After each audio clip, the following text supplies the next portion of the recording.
Okay, let me talk about another quantitative test.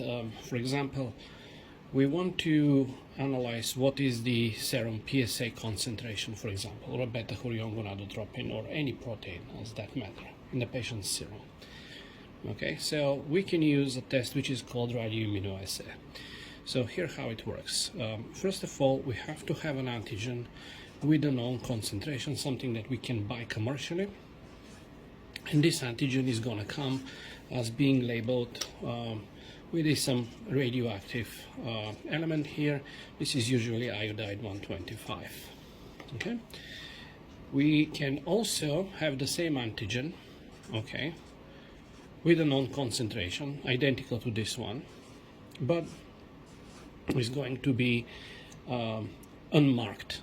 Okay, so then we have a plate, and that plate has a high affinity monoclonal antibodies for this particular antigen.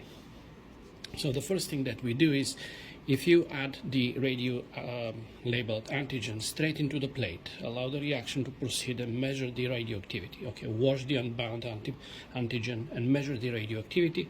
You're going to receive 100% signal, right? Because all of the antigen is going to be bound here. But if you mixed the cold antigen, so we're going to call this cold and this hot, right? So if you mix the cold and the hot, there will be a competition between the cold and the hot for the antibody, which will result in decrease in the overall signal. So if you plot a curve, standardized curve, in which this is the cold antigen concentration. If the concentration is 0, you're going to have 100% signal because all of the marked antigen is going to be bound.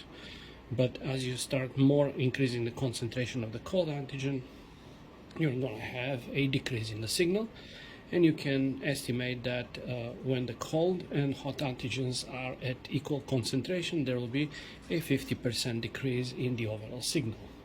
So once you design the standardized curve, you can substitute the cold antigen with the patient's serum. Alright, so mix them together, put them on the plate, wash the unbound antigen, measure the signal, and plot against the standardized curve, and you will know exactly what is the concentration, for example, of prostate-specific antigen in the patient's serum. This is called a radioimmunoassay.